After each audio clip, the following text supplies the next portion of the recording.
We're now in the hands of our Assistant Clerk, Ms. Lana.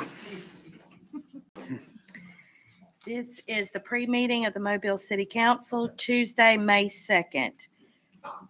We have appeals for waivers of the noise ordinance at 57 North Sage Avenue from 6 to 10 p.m. at 1906 Spring Hill Avenue from 8 to 11 p.m. at 564 Dolphin Street from 6 until 12 a.m. at Cooper Riverside Park from 11:30 a.m. to 5 p.m. 180 Lions Park Avenue from 5 to 6:30 p.m. Another at 180 Lions Avenue from 7 a.m. to 7 p.m. 762 Marine Street from 3 p.m. to 9:30 p.m. Another at 762 Marine Street from 3 p.m. to 7 p.m. Medal of Honor Park from 8 a.m. to 3 p.m. and another at Medal of Honor Park from 4 p.m. to 8 p.m. The ones that's on Marine Street, I'm gonna hold those up for 1 week for both of them.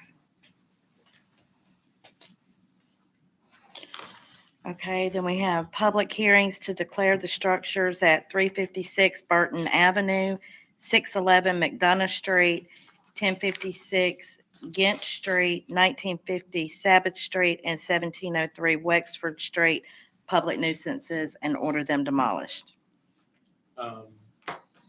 Gent Street, that's still in District 3, right? See that? That's why I thought Gent Street was in District 3.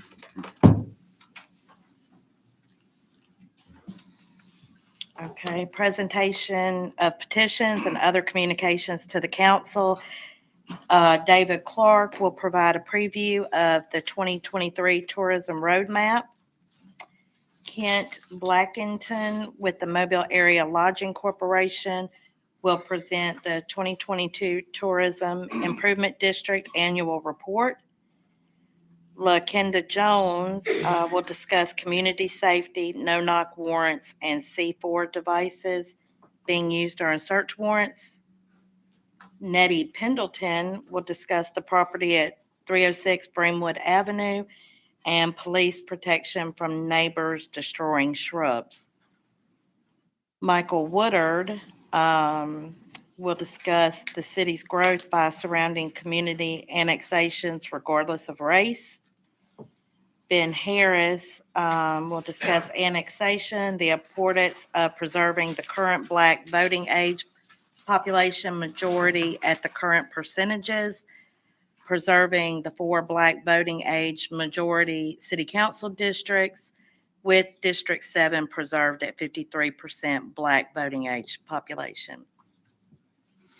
Roosevelt Edwards has questions about the proposed annexation. I did speak with him, and he was going to go to the community meeting last night. Okay, and he still wanted to come today. Frederick Richardson, annexation. Milton Saffold will speak in favor of annexation, and Reverend Clinton Johnson will speak about the importance of annexation. Madam Clerk, Councilman Carroll, going back to 1056 Gent Street, that's in District 2 side. It's in the District 2 side? Right across from Harmon. Okay. I'll say it's close enough to Parkdale. Okay. Okay, ordinances held over. 02020, ordinance to amend presentation of petitions and other communications to the council, Mobile City Code, Section 2-62. 22021, ordinance to amend Chapter 39, Article 10, Division 1, and Chapter 22, fireworks of the Mobile City Code. Mr. Reynolds? Yes, sir, Mr. President. I took some time to read the ordinance and understand its implications a bit further. And this ordinance that is proposed, it goes pretty far. It doesn't really separate out consumer fireworks from large fireworks, and it basically treats all fireworks the same when there is a distinct difference, and a distinct difference that's defined by the Department of Transportation as well as the International Fire Code. And I think our ordinance ought to take into consideration the different types of fireworks by just the federal definitions of them, and continue to allow small fireworks in section 1.4G to be allowed basically on 2 days or 2 times during the year for July 4th and New Year's. So 4 days total. So I'd ask that we hold it over 1 week to allow Michael and I to put together an amendment to this and distribute it out to everyone. If y'all will grant me that. I have a quick question. Flows. Oh, Flo. If I may, the ordinance does separate sparklers and novelties, which are the small consumer fireworks, and does allow their sale. So they are distinguished from the aerial devices and audible devices. If there's not a problem with holding it over, but I just wanted to be clear that the ordinance presented to you does allow the sale of novelties and sparkling devices. I guess I'm not talking about necessarily the sale. I think the sale of fireworks ought to be restricted in the city for sure. Just talking about the use of fireworks. So And then, but the federal definitions of types of fireworks are not as restrictive as what we're making it. We're saying the novelties and sparklers, whereas a 1.4G small firework is more broad than just that. right, the definitions of novelties and sparklers is taken from the state code in 2220A. It's section 817-210. Right. It's very long. Yeah, there's also, but the state doesn't restrict us to just those novelties and sparklers. They also, in that same code, allow for the use of these 1.4G Class C fireworks to be used for consumers as well, consumer fireworks to be shot. So it does, I agree, it does lay that out, sparklers and novelties as a definition, but there's also 2 additional definitions. One that goes with the Class C fireworks, and then another one that is the Class B fireworks. So I just ask that we give more consideration instead of just broadly saying everything except sparklers and novelties, at least on 2 times a year. Okay, good morning. So yes, it's been we've looked a lot into this, and strangely enough, the city of Mobile's never had an ordinance banning and selling the use of fireworks, consumer fireworks in the city, which was a surprise to us in the fire department, because for years, that was the held belief in the city that fireworks, that's why you don't see fireworks stands in the city, and haven't been for quite some time. And each year that information's been put out to the public. So we're not sure at what point that got eliminated or if there was one even in place. It was just specifically during Mardi Gras. However, when we started to look at creating an ordinance, because it is important that we do have one that limits the use, sale, or what all the restrictions based on it, we looked at comparable cities. And the truth is that Birmingham, Montgomery, Tuscaloosa, Huntsville all ban the use and sale of fireworks consumer grade in the city. The only other city that even allows the novelty fireworks that we were able to find of those cities I just described was Huntsville. Huntsville does allow the small fireworks that are not, being fired up into the air, if you will. They call them novelty fireworks, and there's a long definition that explains what that is. But it's usually like the little tank cars or the poppers and those types of issues. So that's where we stand. We felt that it was important to put together an ordinance that follows similar cities throughout the state. But ultimately, it'll be y'all's decision on what you would like to see. There are some smaller municipalities that do restrict it to certain dates, as you requested, Councilman Reynolds, but they're not necessarily comparable in size. Around here, Orange Beach prohibits the use. It's my understanding Daphne does as well. Saraland's the only city that I was able to find inside of, except for the unincorporated areas, that permits them just on specific days. So I think that was our position, was to put something forward and let it be discussed. But we modeled off of what similar cities our size in the state of Alabama are following. So I'd say they're legal now. So what would be the harm, in continuing, the citizens to be allowed to shoot fireworks, but also being sensitive to restricting them in some way, and limiting them to the Class C fireworks for 2 times a year, July 4th and New Year's, 2 days each. But anyways, I'd ask that we hold it so I'm able to sort of try to thread the needle here. Hold on, Mr. Carroll. Ms. Gregory, then Mr. Carroll. Yeah, just a clarification on the sale of any fireworks, whatever the grade. What is that again, Flo? The sale of any of the fireworks, be they sparklers or firecrackers or any of the, other ones. I mean, what are we Yeah, trying to there do are with the lots. sale thereof? There are a lot of categories. So as Chief Lamy said, currently Mobile does not have any prohibition on fireworks sale or use except for Mardi Gras. So that was an oversight, and I think a lot of as the chief said, I think the information went out that fireworks were prohibited, and that provision wasn't really in the code. So on sale, the state code breaks the fireworks down into categories, including aerial devices and audible ground devices. So the sale of those two, which are basically things that go up and go boom and fly in the air, the sale of those 2 types is prohibited. The sale of sparklers and novelties is not.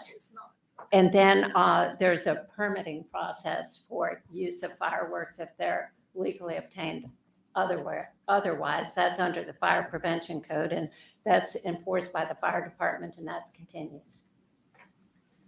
Thanks. Mr. Carroll, then Mr. Penn. Little firecrackers that go pop out, is that a novelty or what? I don't believe that's considered a novelty. But I can look at the definition. It's all based on the amount of milligrams that are in there. It's very technical. But I can get that. I can find So if we pass this law, every kid on 4th of July is gonna be breaking the law. Yeah, We'll check it. We'll check that I out. mean, every kid that fires off a little black cat firecracker about this big is breaking the law. And you're not gonna stop them, they're gonna do it anyway. So, I mean, why are you instantly making every kid in the city that has fireworks, criminalizing them? It just doesn't make sense. I think we need to find a way to kind of fix a little bit of this, And bottle rockets, I mean, hell, I break the law every 4th of July. So, I mean, what are we gonna do to fix that? I mean, it's an unintended consequence that we're causing here. So we need to find a way to get some of this working right. Well, and plus requiring people to get permits. That's another thing. I just, Well, that's just our commercial grade. That's for the. just for commercial grade. Okay. Well, I'm with that. I mean, Yeah, I don't okay. think we should be firing those off in the neighborhood anyway. Talking about it, my neighborhood is made out of wood, so I don't think that's a good idea at all. Yeah. But I think I just think we're asking for a whole lot of unintended consequences unless we get it written right. I'm glad you put it forth for conversation. I don't have a problem with holding it up. I just don't want somebody to drive down the street, some kid to be. Yeah, I think we're open to it. We're not trying to prevent kids from having fun. This was just about putting forth something that was modeled across the state and then getting the conversation started on what the council would like to do. I think that they are inherently dangerous. I think that there are still restrictions based on even the state law that, when you're talking about the age of people that are able to buy these fireworks and those types of things and being used around adults or purchased by adults. I think that those things are in place, and we certainly can't be more lenient than the state law, but we can be more restrictive. I think it's just a conversation point to get the ball rolling to figure out, what's in the best interest of the city, the citizens, and we're open to having those conversations. And one more thing, you said we can't sell within the city limits, right? I don't think there's currently a fireworks stand inside the city limits. Right. Joe's Fireworks on Highway 90 in That's outside Theodore. the city. No, it's not. It's within the city. It's in my district. I don't know if they're open right now today, but I think they do seasonally open Joe's Fireworks. That's right there where the old Ward's Army Navy. used Yep, to be, right? across the street from it. So we think it's tied back to the old International Fire Code where it prohibited the sale. There's one exception that eventually was put in for consumer fireworks. Couldn't find what year that was put in, but we maybe think that's why the city was putting that out publicly in the stance for years and years and years. And so, again, this is something that, If you don't mind, you guys work with Ben, find some wording that works for us. I think it's fine to lay it over and let's look at this and make sure we know exactly what it is we're doing. Mr. Penn? Thank you, Mr. President. Chief Lehman, I agree with my colleagues, but I guess my question is, like, what is the reason right now for the change? And, for the public, to know why the administration or what the fire department would like to see this ordinance in place. What's the importance, or is it a situation going on at this time that, the fire department would like to see this ordinance in place? I think there's been a lot of misinformation of what's allowed and what's not allowed. There's no clear parameters on that. So, to the idea of just any business can set up and start to sell any grade of fireworks, I think the purpose of this was to define what is permissible within the city from being sold standpoint and being used, and then what timeframes are we going to allow that to be used? Because it's very important that, you may find it very important, and the council of the city and the constituents may find it very important to use fireworks on the 4th of July or New Year's. However, I don't think you want full use of fireworks at all times throughout the city with no clear regulation. So you could have a neighborhood where children are firing fireworks 365 nights a year, well into 1 or 2 in the morning.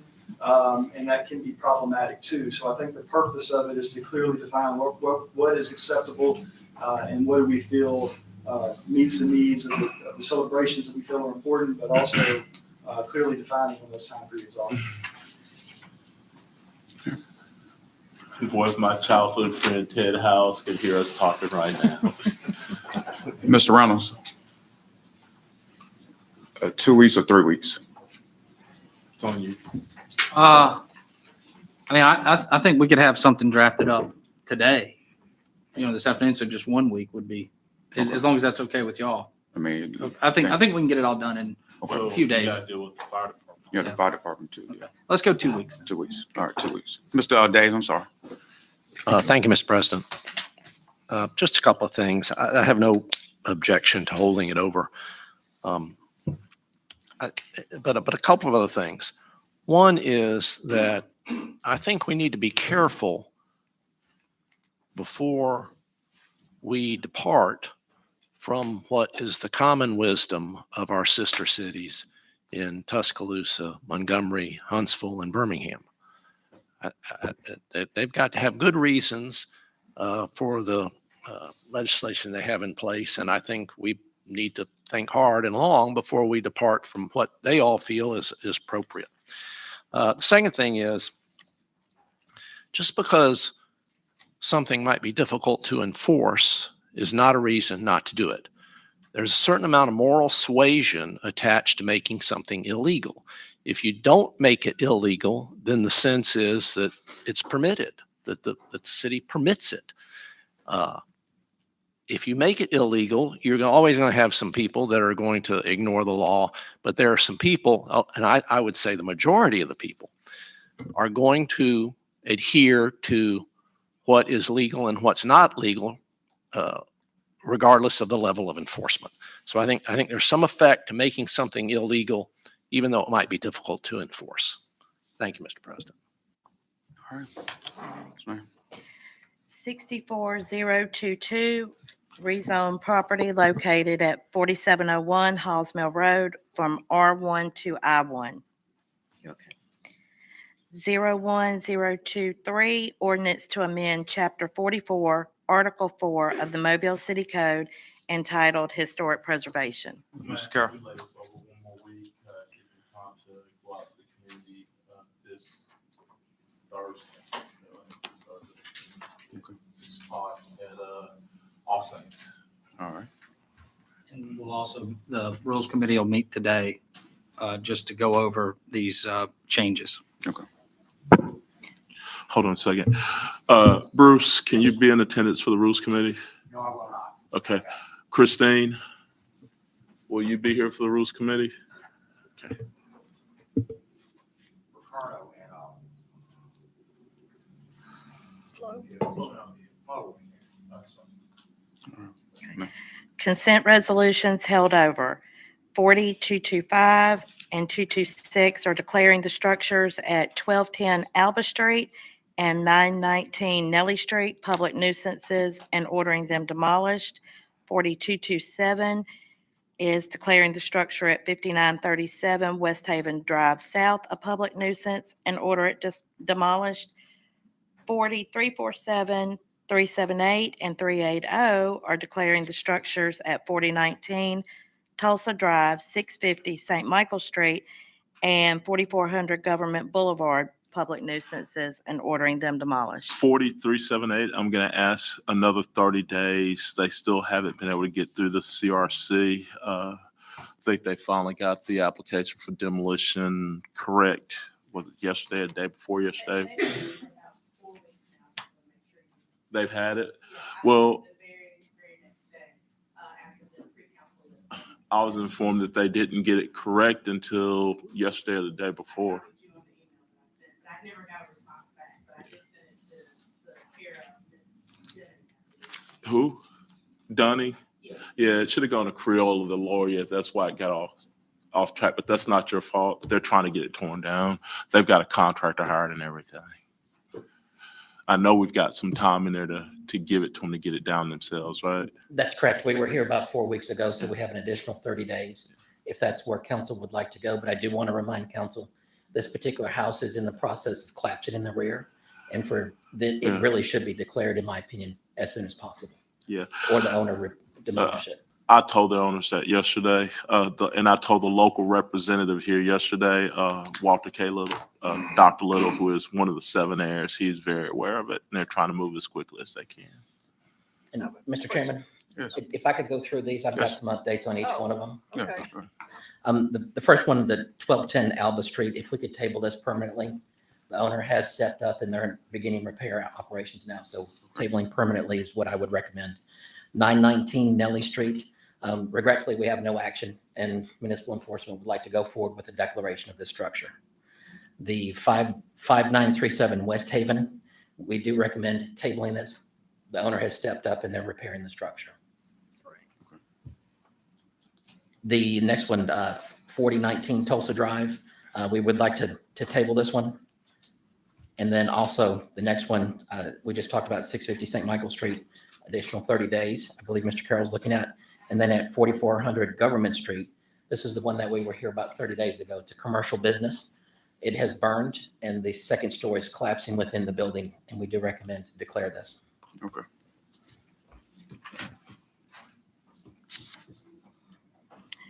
Zero 9443, transfer funds from District 4 discretionary account to Mobile Parks and Recreation General Fund to assist with the purchase of a new utility vehicle to service Mims Park Athletics. Mr. President. Ms. Reynolds. I'd ask that we table this one. It's just stated wrong and it's in consent resolutions stated correctly. Okay. 37447, recommend approval to the ABC Board for issuance of a lounge retail liquor class 2 package store license to Viking Liquor Store on Halls Mill Road. And 37448 is for issuance of a retail beer, table wine, off premises only license to Viking Convenience Store on Halls Mill Road. I'm going to ask the council to hold this up one more week. Got some questions out there that have not been given to me yet. We can just hold this up for one more week. 448. 447 and 448, I'm sorry. CIP resolutions held over. 21465, authorized contract with Dell Consulting for electrical and lighting improvements at Spring Hill, Harmon, and Hillsdale Community Centers. 466, authorized contract with Christian Prius Landscape Architecture for the design of a new recreation facility at Stotts Park. Resolutions held over. 01467, authorized agreement with the state of Alabama for 3 Mile Creek Greenway Trail, Section 6N. 08468, 469, 470, 471, 472, 473, 474, and 475 are approving purchase orders for fuel for various city departments. Purchase order to Vulcan for street signs. Purchase order to Technical and Scientific Application for desktop computers and monitors for Public Services Department. To Ward International Trucks for International Truck Cab and Chassis for a sign truck for Traffic Engineering Department. Noble Supply and Logistics for Smart Ray Vision Portable X-ray System for the Police Department. Sansom Equipment for Rear Load Garbage Truck. Carasoft Technology for annual renewal of Concur Travel Management Software. And to CDW Government for 1-year subscription for network security software for MIT. 21476, authorized change order number 2 with McCrory Williams for design and engineering services of the 3 Mile Creek Greenway Trail, Section 3. 21477 is authorized contract with Chris Francis Tree Care for citywide tree maintenance and removal services. 21478, authorized contract with Mott McDonald for engineering and design services at the Mobile Civic Center. And 21479 is authorized contract with McElhaney Construction Company for the construction of the 3 Mile Creek Greenway Trail, Section 6N. And we've been asked to hold this for 1 week. Any questions or comments from the council on any of these? Okay. Mr. Langer? Consent resolutions being introduced, 03485, 486, and 487 are reappointing Richard Meadows to the Electrical Examiners Board, reappoint Stephen McNair to the History Museum of Mobile Board, and appoint Jason Kane to the Industrial Development Board. 09488 and 489 are transferring funds from District 1 discretionary account to Parks and Recreation Department travel account, and from District 2 discretionary account to Parks and Recreation travel account. 37490, recommend approval to the ABC Board for issuance of a special events retail liquor license to Bottles Up Mobile for Friday Night Live at Mardi Gras Park. 37491, for issuance of a special events retail liquor license to Bottles Up Mobile for Sip and Paint at Mardi Gras Park. 40492, 493, 494, 495, and 496 are declaring the structures at 356 Burton Avenue, 611 McDonough Street, 1057 Gent Street, 1950 Sabbath Street, and 1703 Wexford Street public nuisances and ordering them demolished. 58497, assess cost for removal of weeds, Weedling Group 1634. 60, 498, 499, 500, 501, 502, and 516 are determining appropriations to Main Street Mobile, E.R. Dixon Elementary School, the Village of Spring Hill, 100 Black Men of Greater Mobile, Compassion in Action, and Mims Park Athletics serve a public purpose and approve payment. CIP resolutions being introduced. 21503, authorized contracts with Watkins A.C. Strunk Design for new tennis courts, pickleball courts, and associated parking at Crawford Murphy, Hillsdale, and Stotts Parks. $168,750 total. Can we go make sure we understand exactly what's happening on this? Because I've already started getting emails from people interested in the pickleball courts. I thought that this was all design. Is that correct? Or it is still design? It's still design. Yeah, okay. That's what I told them. I just wanted to be sure. I knew about mine, but, okay. Resolutions being introduced, 08, 504, 505, 506, 507, and 508 are approving purchase orders to Carrier Corporation for chiller at Ben May Library, $175,740. To Carasoft Technology for annual subscription for Microsoft 365 Cloud Backup Software, $30,412.80. To Leads Online for annual subscription renewal for crime investigation software, $31,133. To CDW Government for subscription renewal for Malwarebytes protection software, $23,333.01. And to Mike Hoffman Equipment Services for rental of gas tank for the municipal garage, $29,600. 25509, accept easement from the Mobile Housing Authority to construct the trail and trailhead for the 3 Mile Creek Greenway Trail. 31510, authorize a grant application to the Department of Homeland Security, FEMA, for the fiscal year 23 Port Security Grant Program, $804,143 $804,143.44. There is a 25% local match. 6511, 512, and 513 are authorizing settlement agreements and release of claims. 02517, 518, 519, and 520 are declaring the public good requires that certain territory shall be brought within the limits of the city of Mobile pursuant to and in accordance with Title 11, Chapter 42, Article 3 of the Code of Alabama. Kings Branch area, Orchard Estates area, Cottage Hill Corridor area, and Airport Corridor area. Mr. President, Mr. Days. I would ask that these last 4 items be added to the agenda for today. Did I get a second? Yeah, second. All right. Call for public hearings. 41514, call for public hearing to rezone property located at 650 Michigan Avenue from R1, R3, and I1 to I1, scheduled for May 30th.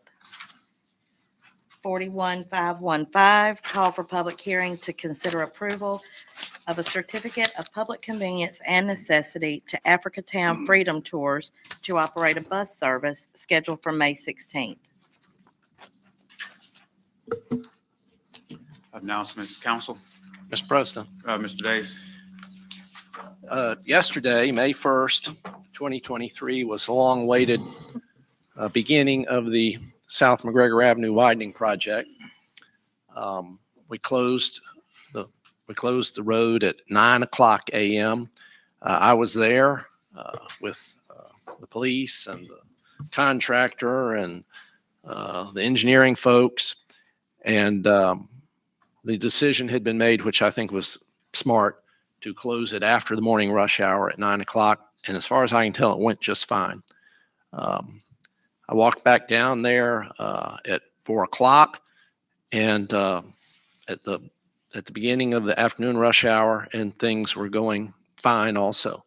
We're going to see it's obviously we're going to watch it day by day, but I want to extend my thanks to everybody that participated in that, because police department, city staff, the engineering department, traffic engineering, because I'll tell you, it exceeded my expectations in terms of how well it worked.